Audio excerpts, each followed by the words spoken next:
Previously on this channel, we saw that Muslims can no longer coherently claim that the text of the Quran has been miraculously preserved. Similarly, we saw that claims about miraculous oral preservation fall flat. See those videos in a pinned comment.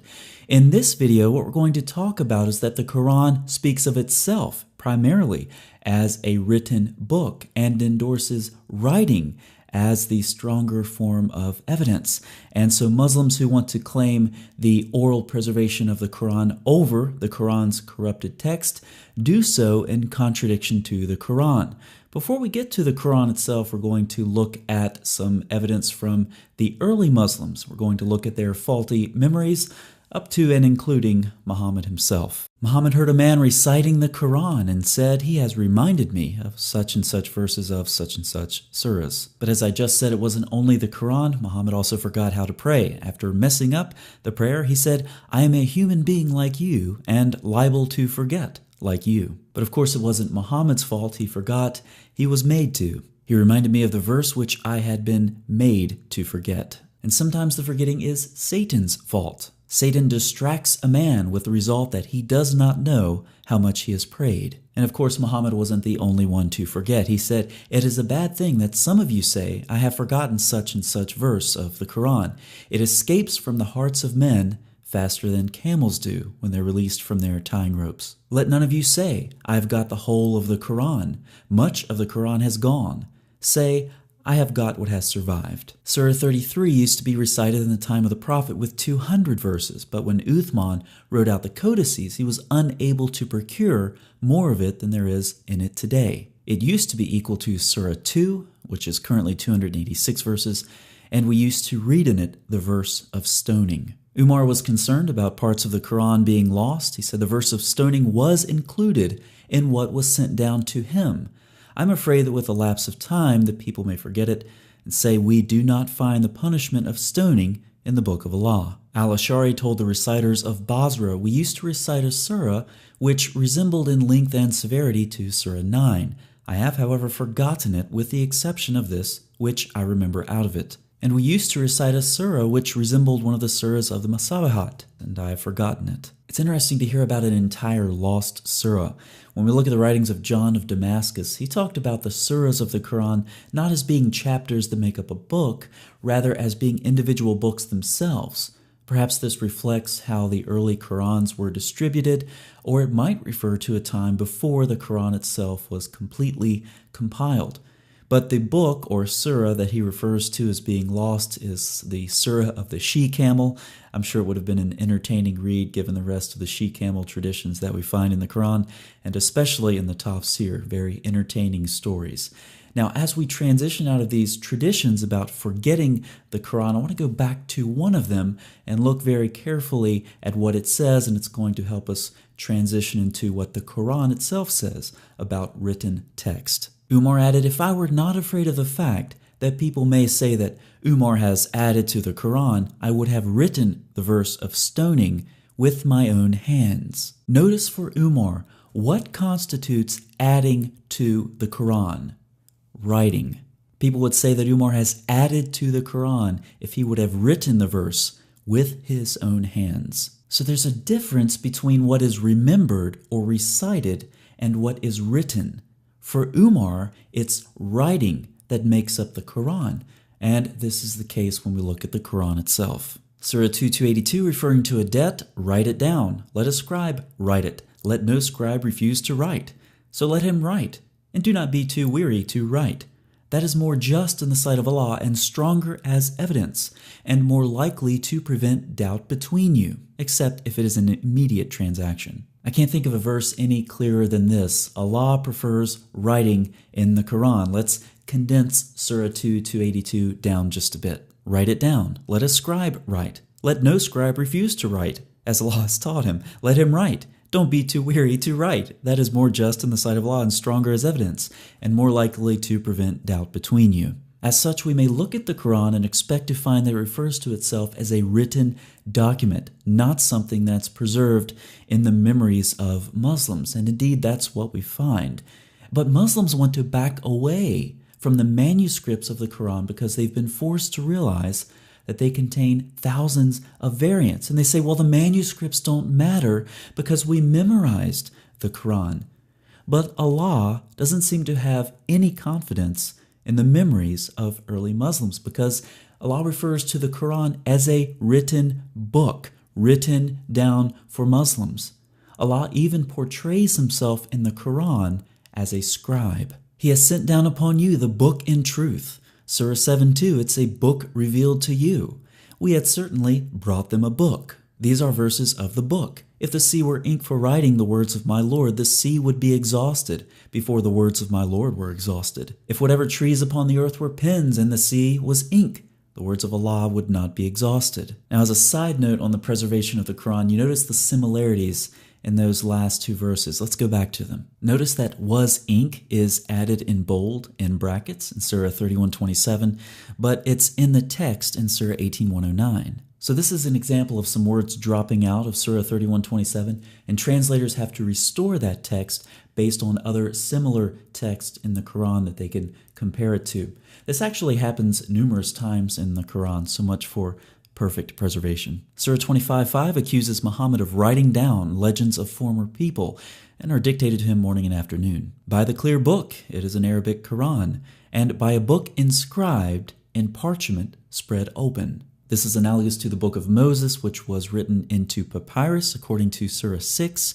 So you can see that the Quran clearly is paralleling how it was written with the book of Moses. The Quran also refers to pages to describe previous scriptures, the pages of Moses and the pages of Abraham and Moses. This is clearly referring to written pages. The Quran also refers to itself in the same way, using the same word. The pages of Moses, the pages of Abraham and Moses, and the reminder referring to the Quran, written in honored pages, exalted and purified by the hands of scribes. The messenger recites or reads aloud, we'll talk more about that, pure pages. And we see Allah portrayed as a scribe again. Your Lord is the most gracious, he who taught by the pen. Some Muslims may want to argue that these verses refer not to the earthly book, but to the heavenly archetype. However, the Quran uses different terminology for the so-called heavenly book. For example, with him is the mother of the book. And Surah 43 clearly distinguishes between the two. We have made it an Arabic Quran, and then the mother of the book is with us. Just to summarize so far, Muslims, the Quran refers to itself as a written book, not something that is preserved in the memories of Muslims. Allah clearly prefers writing. Write it down, let a scribe write. Let no scribe refuse to write. Let him write. It's stronger in the sight of Allah as evidence. And the Quran is a reminder written in pages by the hands of scribes. And Muhammad was a messenger reciting or reading aloud pages. So far we've seen early sources talk about forgetting or missing parts of the Quran. Muslims today have no credible basis for claiming preservation via memorization. The Quran values written text as evidence and speaks of itself as a book. Muslims who claim priority of memorization over written manuscripts contradict the Quran. However, Muslims who want to back away from the corrupted manuscripts of the Quran and still claim miraculous preservation through recitation and memorization have a wild card.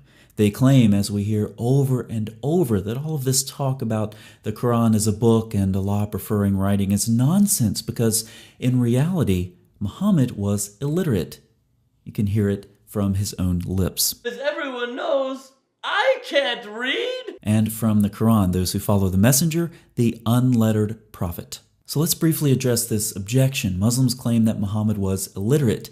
In their minds, this means that Muhammad couldn't have been influenced by anything else, and so everything that he revealed was from Allah. This is a massive non sequitur. At the same time, Muslims want to claim that the Quran was preserved by oral tradition, and the Hadith were preserved by oral tradition. One's literacy is completely disconnected from how one can be influenced by oral tradition. Muhammad, as a supposedly illiterate person, still, of course, could have heard oral tradition floating around him in Arabia and been influenced by it.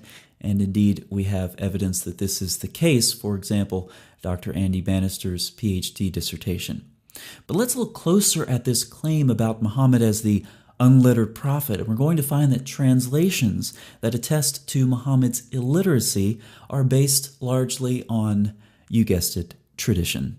The philological historical examination of the three Quranic terms Ummi, Ummiyun, and Ummah does not confirm the popular interpretation of Ummi, which focuses exclusively on illiteracy. Rather, this interpretation seems to reflect a post-Quranic approach that evolved in circles of Muslim learning, possibly not before the first half of the 8th century, and that has been shaped further under the influence of Muslim theologians and apologists. Let's illustrate this with a comparison. Those who follow the messenger, the unlettered prophet from Surah 7. Let's go to Surah 2. And there are among them illiterates, same word, who write the book with their hands. If Ummi is to be translated illiterate, then Surah 2 tells us that illiterate people write. There are also traditions that talk about Muhammad writing. Muhammad told Ali to erase something. Ali said no.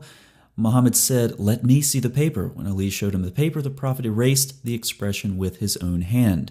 Obviously, Muhammad had to know how to read in order to know what to erase. When Muhammad was on his deathbed, he said, "Come near, I will write for you something after which you will not go astray." However, Muhammad was seriously ill, and so there were some arguments among the companions. They didn't want him to write something that was irrational, that they would be bound to. Ibn Abbas used to say, "No doubt it was very unfortunate that Allah's messenger was prevented from writing." The logic is hilarious. Muhammad is seriously ill, but the companions don't want him to write anything in his frail condition because then they'll have to obey it.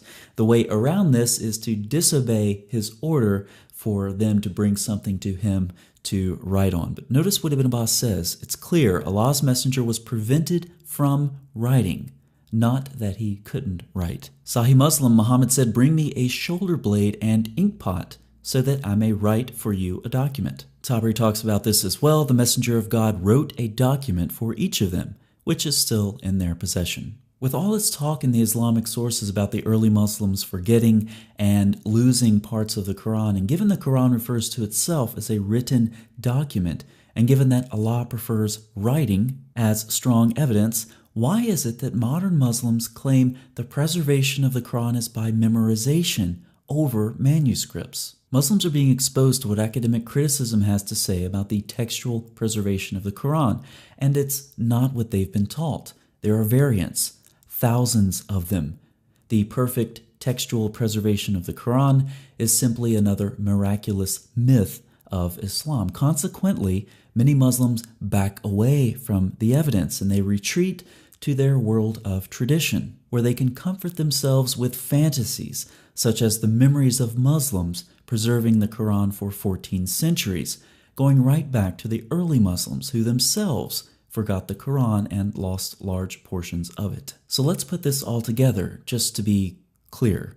According to Muslims, Allah allowed the Gospel and Torah to become corrupted, even though no one can corrupt the word of Allah. But unlike the corrupted Torah and Gospel, we're told that the text of the Quran has been miraculously preserved until we found thousands of variants. But then we're told, oh no, wait, even though Allah couldn't preserve the text of the Quran has been preserved in the memories of Muslims, going right back to those early Muslims, including Muhammad, who forgot and lost parts of the Quran. Do you see how these traditions, how these lies keep stacking up, one on top of the other? My question to you Muslims is, how many lies are you willing to believe and spread in order to try to defend this ridiculous notion of the miraculous preservation of the Quran? When is enough enough?